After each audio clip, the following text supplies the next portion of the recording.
escucho también tus opiniones sobre esto que podría arreglarse con una reforma judicial si se consigue el plan C del que tanto ha hablado el presidente Andrés Manuel López Obrador, o le quedaría como encargo a Claudia Sheinbaum, la más radical que AMLO, dice Xóchitl Gálvez.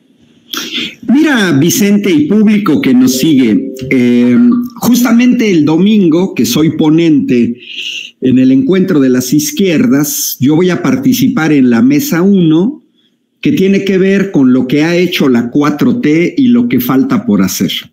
Mira, yo discrepo un poco de lo que acaba de decir Gela con respecto a lo que hizo el presidente, no pudo hacer, etcétera. ¿Por qué?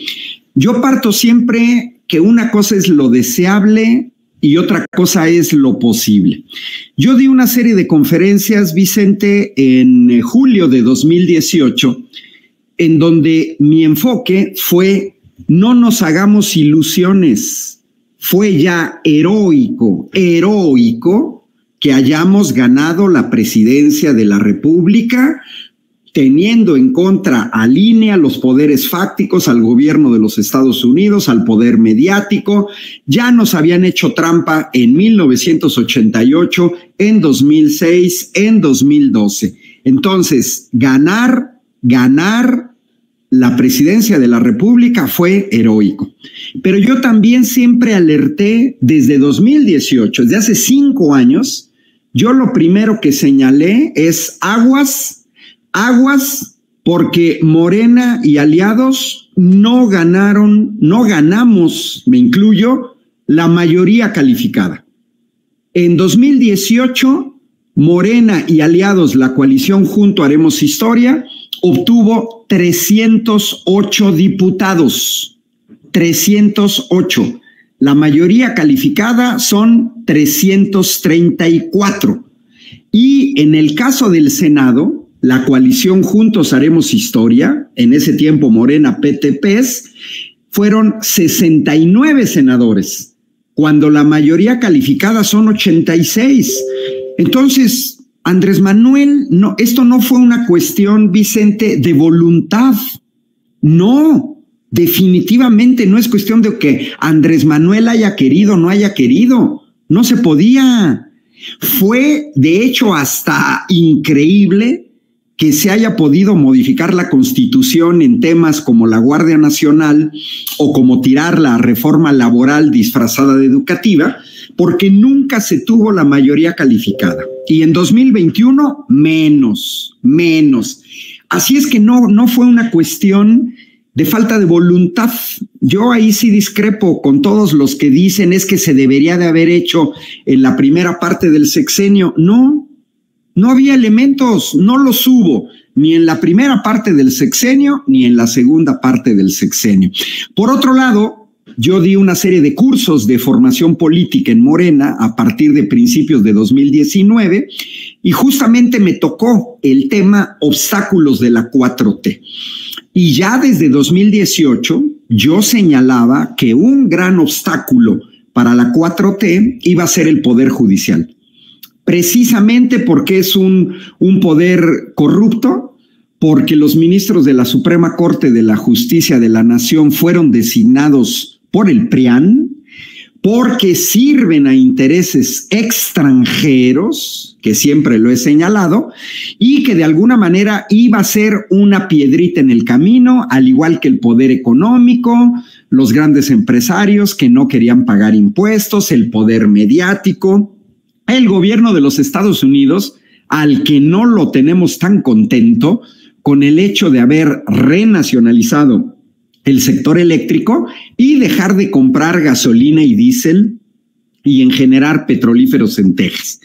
Bueno, en el espacio que tú me abriste en los miércoles de 4 a 5 de la tarde, Se Tenía que Decir y Se Dijo, pues yo presenté los datos comparativos de cuánto ganan jueces en Europa, para compararlos con estos tipos abusivos en México, principalmente de la Suprema Corte de Justicia de la Nación, que se andan llevando entre salarios y prestaciones unos 700,000 pesos mensuales. 700,000 pesos mensuales.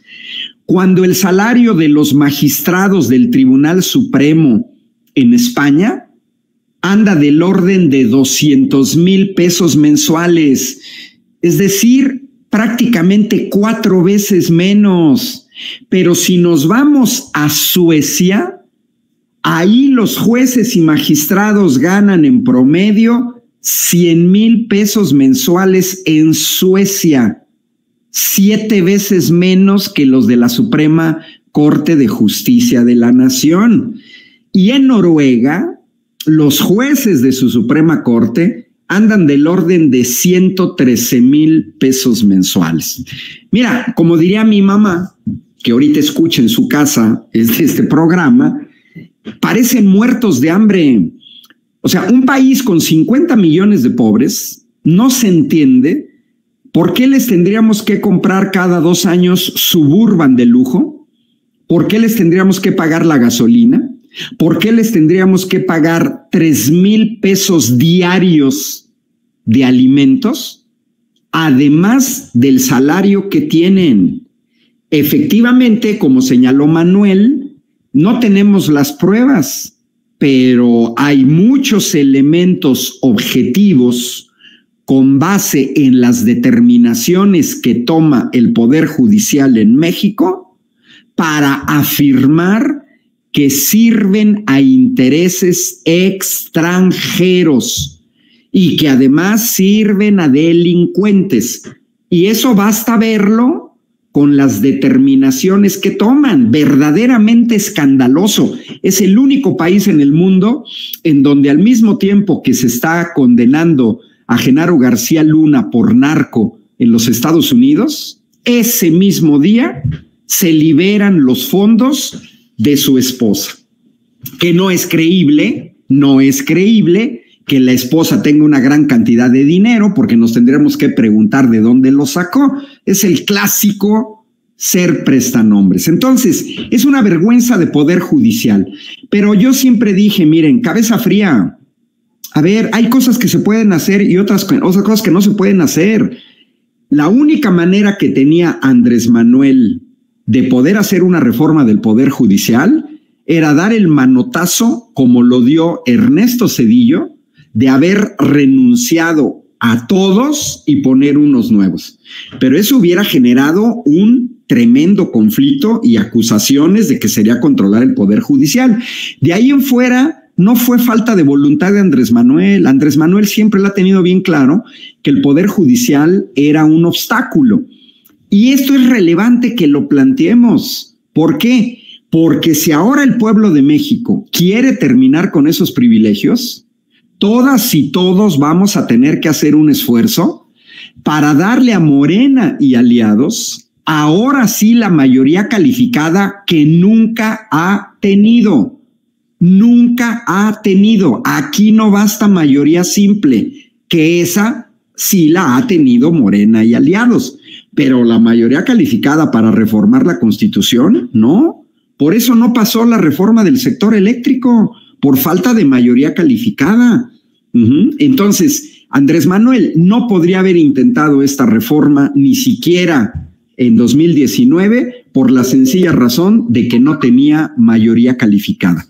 Es una tarea de la ciudadanía de trabajar para que la futura presidenta de México, que no va a ser Xóchitl Gálvez, tenga mayoría calificada. Y entonces sí, con mayoría calificada, podríamos decir que es falta de voluntad política no hacer ciertas reformas. Pero claro, si no se tiene la mayoría calificada, mira, Vicente, aunque quisieras y tuvieras toda la voluntad y te falta un voto, un solo voto, que se dio, les recuerdo que en el Senado, la primera vez que se intentó quitar la reforma educativa, no pasó por un voto, un solo voto.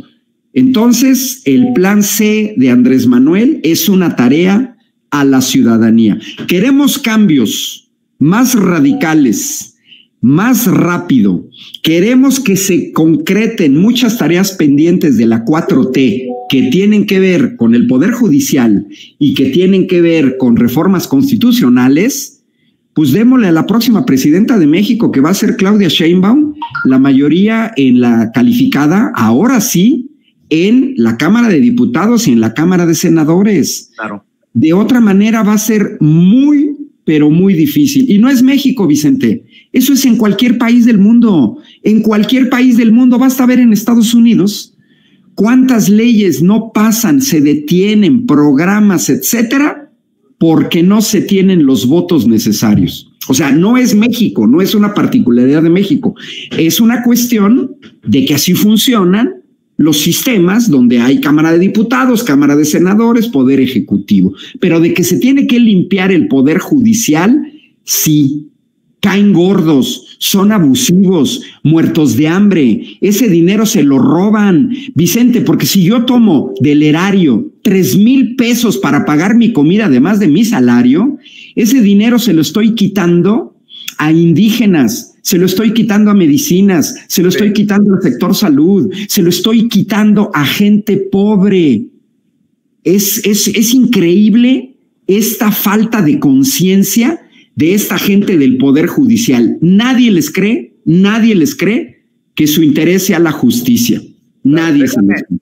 Déjame entrar aquí, doctor, porque de última hora